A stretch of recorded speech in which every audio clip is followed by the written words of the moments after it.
So I'll start with a joke as well. Probably won't be as funny. But a left-wing friend of mine the other day said to me that everybody who watches Sky News, they're just mindless sheep. The people who watch Sky News is mindless sheep. And I said, how do you know that? I said, I heard it on the ABC. So this is where we're at. We are in a pretty bad state in our country. So I spent 13 years working in the media and got paid for it as a kid.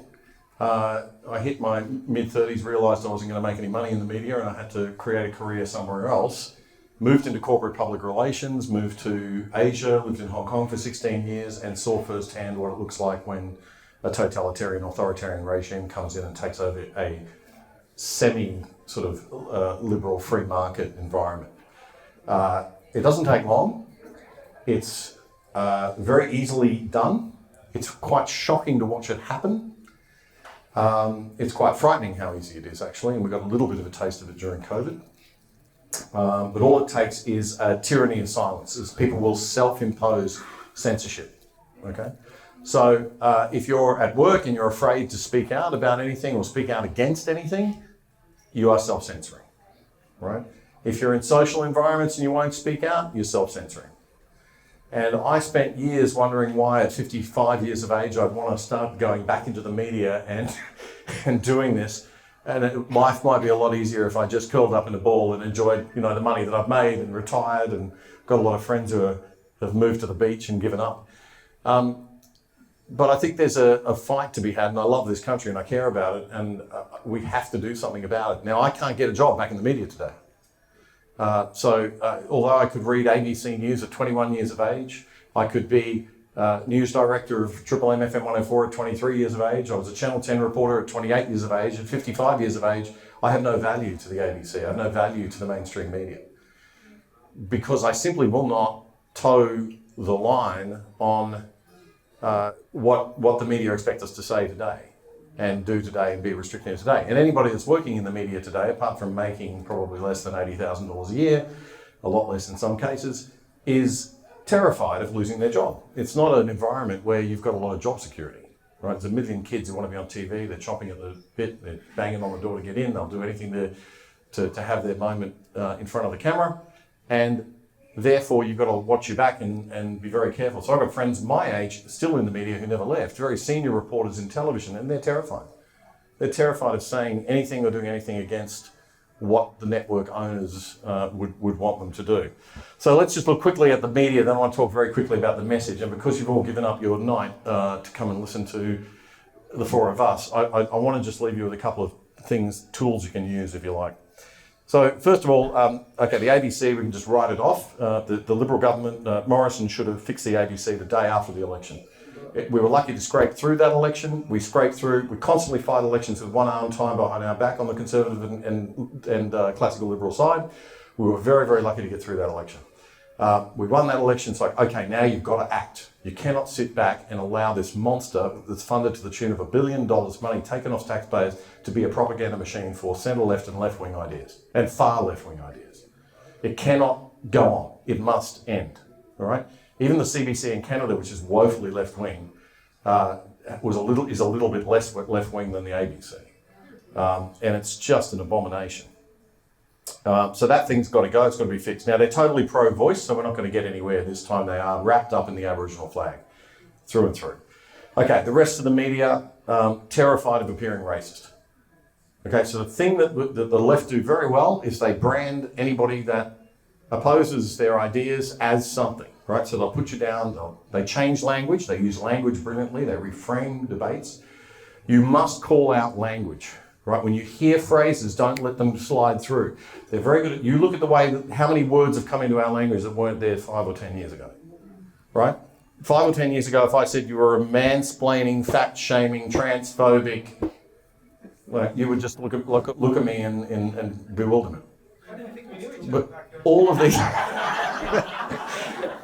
all of these words now, in our vernacular.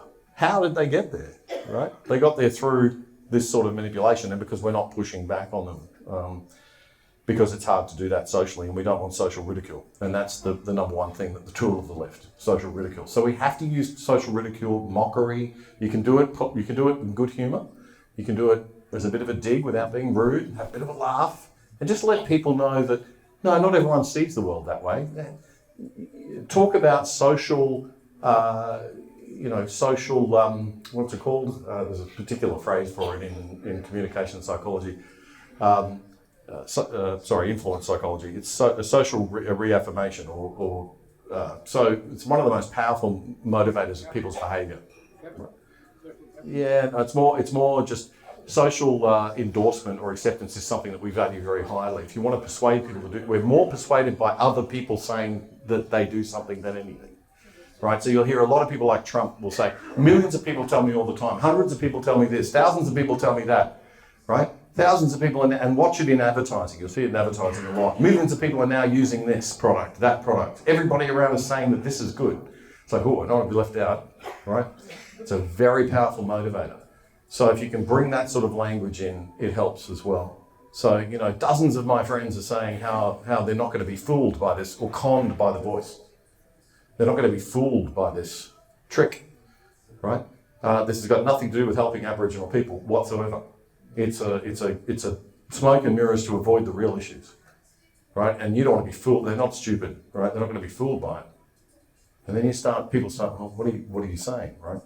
Well, I'll get onto that in a minute. That's in the messaging. But just coming back to the media, so the ABC is out. The rest of the media is terrified of being racist. We've got a situation now where the old conservative radio stations, 4BC, 2GB, 3AW, they're now owned by 9 Radio.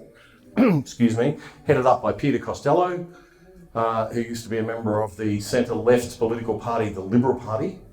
And it is a centre-left party. I mean, after the Maura Doomings thing, we can't call it a centre-right party anymore. It is a centre-left political party, period. The people in this room who are members of that party, I wish you well in fighting that force. But your party at the moment is centre-left. And there's, on a state level anyway, if not a federal level. So we've got to fight that, right, inside the party, those of you who are in it and can stay in it and can get in it and can put up with it. I wish you the best, I really do. Okay, so now 9 Radio, Peter Costello, that's Sydney Morning Herald and The Age, the former Fairfax Media, so that whole thing is now pushing to the left. It's no longer as right-wing as it was, so you can't go on 2GB and say things, or 3AW or 4BC and be as strongly right-wing, partly because they're scared of the advertisers. So the reason Alan Jones was taken off, the thing that's happening now is people are being taken off air at the peak of their career, at the peak of their ratings. So Alan had the highest rating show at night time on Sky News when he was removed. Okay, Rowan Dean's show was peak ratings. He was taken off. Tucker Carlson, we all know what happened there, right? So why are these people being taken off? It's political, partly, but it's also got to do with the campaigns that are run by organisations. There's an organisation in Australia called Mad Something Witches, right? MFW. And these people call the stations and they say, if you don't change the editorial stance, or if you don't fire Alan Jones, we will call all of your advertisers and we will launch a campaign against you on social media. And they do that, right? And they don't really have any power, but all of the marketing people in the marketing departments in these corporations are woke kids, aged between 20 and 30, who've gone through the university system and are in these positions and are wanting to exert themselves and right? So they get scared and they say, well, we'll back down. We're not going to advertise with Sky News anymore. It's just too much trouble, right? We don't want to be that political. We don't want to be aligned with political content. Okay, so now we've got a problem, because if we want to start any conservative media, so I can't work at Sky News, I can't work at 4BC anymore, I can't work at the ABC, so I started my own podcast. That was a frustrating process, but we did it. We got a fairly good coverage. I couldn't keep it going, so we had to stop doing it, and now we've got the opportunity with ADH TV to be back up doing it, because there's some very wealthy people and benefactors in Sydney apparently that are funding this thing, and so we've got ADH on it. But I'm not getting paid to do it.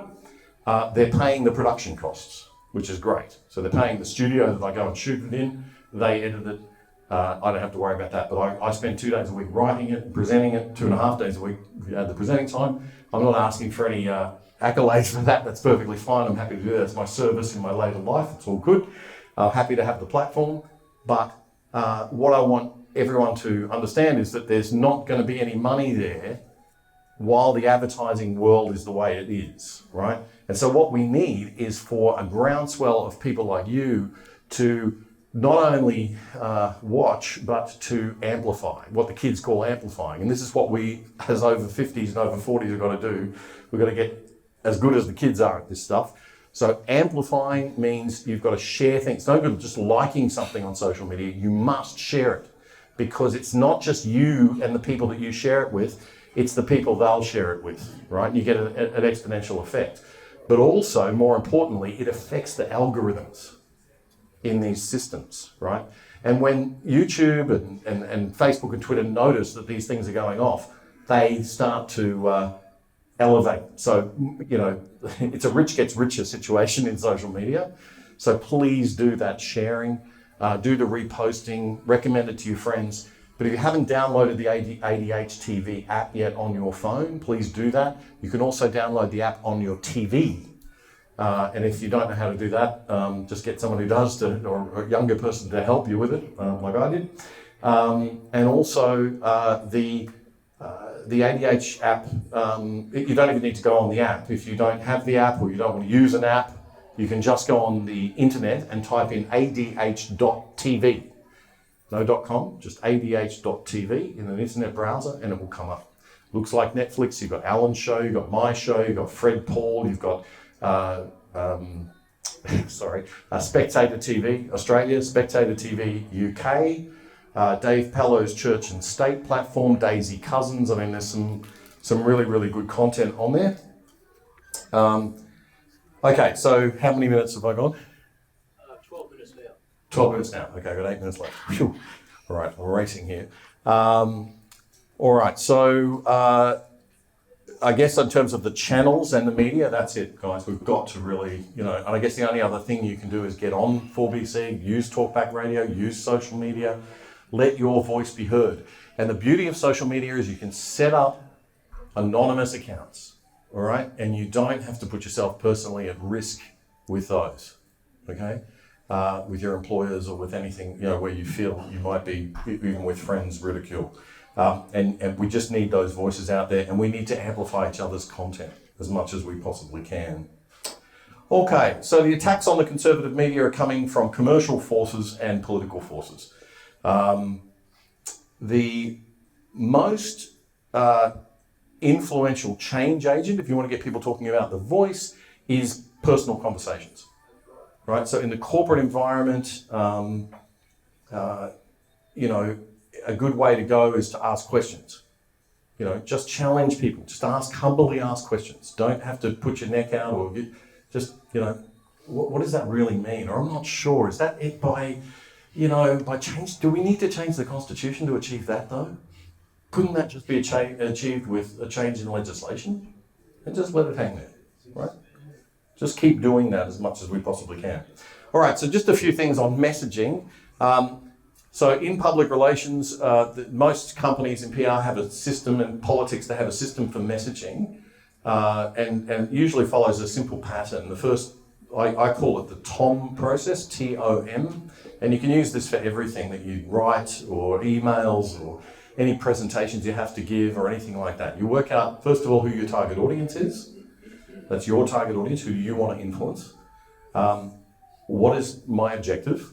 In this case, it would be to get them to vote no, or at least consider voting no. That might be your objective, and there might be a different approach for those, so you define that for yourself.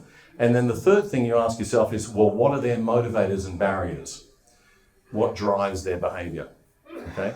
And everybody's driven by moving towards pleasure and away from pain, according to the psychologists, right? So what is the gain, or what is the pain that they will be avoiding? What do they fear?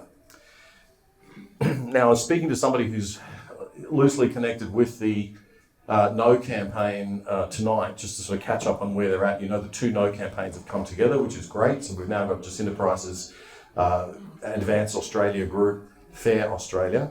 tied up now. Warren Mundine actually coming in with his group involved with them. I think Advance Australia are pretty good on the marketing side of things. The dominant message. So if you look at the motivators and you think about the action you want them to be in that booth on their own and nobody can see them, so it's not really social pressure. But am I going to vote yes or am I going to vote no? It's like for the person voting, it's like they're thinking in terms of the question is not, that one, the very vague one that was on there, but it's actually, is racism bad? Yeah. Right, that's the question, okay? So if you're a racist if you vote no, and you're not a racist if you vote yes. So is racism bad? Yes. Now the yes campaign is dependent upon keeping the debate as shallow as it possibly can, right? If you get into the details, then the longer this campaign goes, the better it is for the no campaign. And the polls are showing that now. It's tanking for the yes campaign, right? And I believe it will continue to do that the more that people become aware. But we don't want to go too long because we don't want to start turning back the other way. So the most important message, I think, is the one that's been identified by both campaigns already, which is it's okay to vote no, right? It's okay to vote no. It doesn't mean you're a racist. There's a whole bunch of good reasons, valid reasons why this isn't a good idea. I understand that the new slogan they're sort of looking at is it's a bad idea, right? So the campaign, it's a bad idea, which is not bad. It's not a bad one, but I'd like something a little bit more inspiring. Or there's a better, Warren had the there's a better way message. So basically when you're doing this message thinking, it's target audience. What is my objective? What do I want the audience to do or think after they've heard me, right? What's the change of behaviour? All communication is about creating change in the audience, right? And then what is going to motivate them to do that? Why should they change? What's in it for them?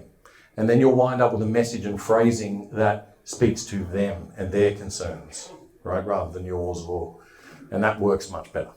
Okay, so you're not going to be a racist if you vote no is a very, very powerful message. And then you can, once you've got their attention, then you can go into a little bit more of the detail.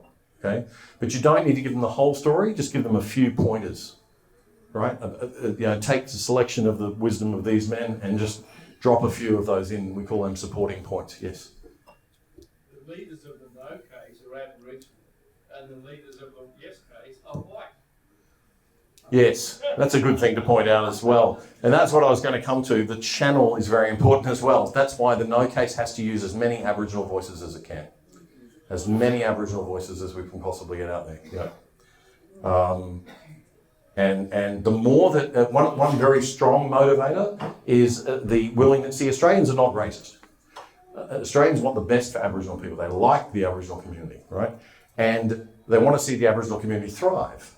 And so if you talk about, one thing that's been responded to very well in surveys and research so far is that if you talk about effective real change that's going to provide solutions, that is the biggest concern of all of our Aboriginal leaders on the no side, and most Aboriginal leaders generally, is that they want money, resources and everything to be channeled to what will actually solve problems and be effective, rather than wasted on another body, another layer of bureaucracy, more politicians.